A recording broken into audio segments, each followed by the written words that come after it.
So this is a kind of a estate planning question. If something were to happen to me, how does my family know where everything is and how to access any of my assets and benefits I might leave behind? Okay, so this is actually really interesting because this is something we run across, and I actually had conversations with another friend of mine who's an advisor where the widow comes in, and the biggest problem they're having right now is just finding things. They don't know where it is.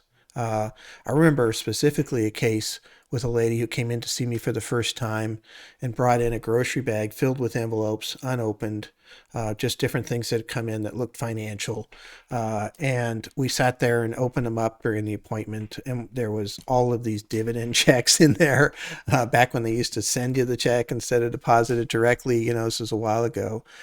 We actually spent 3 years in that case trying to find the assets.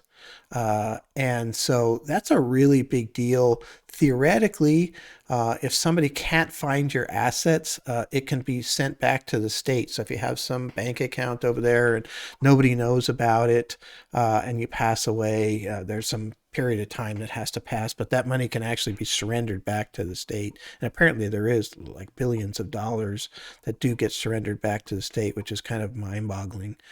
So the question is kind of a before question. So I want to make sure that doesn't happen to my beneficiaries, correct? I mean, that's what they're asking. Mhm. So I think it's a great question. Actually, it's the right question to be asking so that your beneficiaries don't end up like these other situations that I've seen.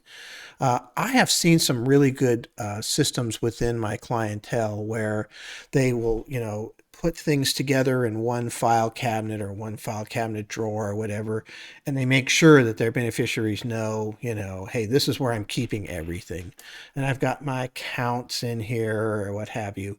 In today's world, that could be electronic, right? And it doesn't have to be super sophisticated, even up to date with the latest statements. I mean, I have another case right now that I'm dealing with a woman and her daughter, and it's one of my clients. So they know where my stuff is, but then they keep getting these other issues coming in and they don't know what it is. And is this actually money or not?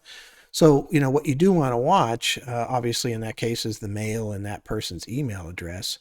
But it would have been really nice if they would have had it in one spot and said, okay, here is where I have everything in case you need it.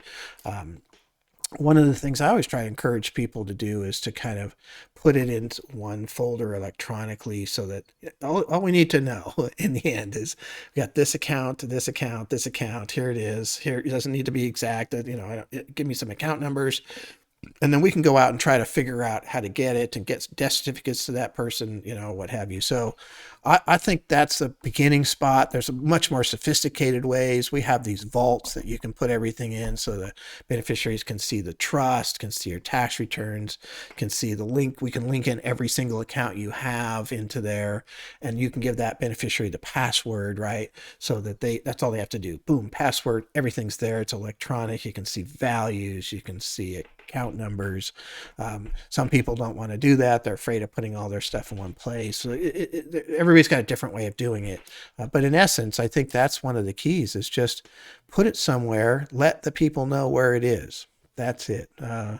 And so, it's not that difficult to do, but it does happen where that goes awry, and your beneficiaries end up spending a lot of time trying to find the hard-earned money that you had put in there. So um, that's just kind of how it goes. Yeah, and like I know there some people have emotional issues with like having their children or their beneficiaries know how much money they have. And Yes. so just having, generic account numbers where what institution is, they don't really need to know the specific value of the account. They just need to know where the account is, where the money is. Yeah. So as long as they get that information and then they can access all your assets when Yeah. they need to. Yeah, yeah, exactly right. No, that's actually the case I just talked about with this the wife and the daughter. Uh, he wasn't hiding the money, but he didn't, he was afraid that she was going to spend too much if she knew how much they actually had. So he kind of kept it secret. It's an old style concept I don't particularly agree with, but that's exactly what happened. But at the same time, he easily could have had just a list of account numbers and institutions without dollar amounts, just that he kept up to date. a one word document, so anything simple, and it would have made it a lot easier because they're literally mystified. They're getting these emails and they don't know what it is. Yeah, that's a good point. Actually, it doesn't have to be, you know, it, I would say most of the times within couples, for example, there is only one person that really deals with all the money. Not every time, but a lot. And so it's very difficult to have complete communication of where everything is all the time anyway. But again, just keep one simple document, something that shows, hey, this is where things are going, and this is the account numbers and institutional names. And you're right. Once we have that, we can go out and, we can prove that I'm Mrs. or Mr. So and so. Here's the death certificate, and and that way we don't. So money doesn't disappear.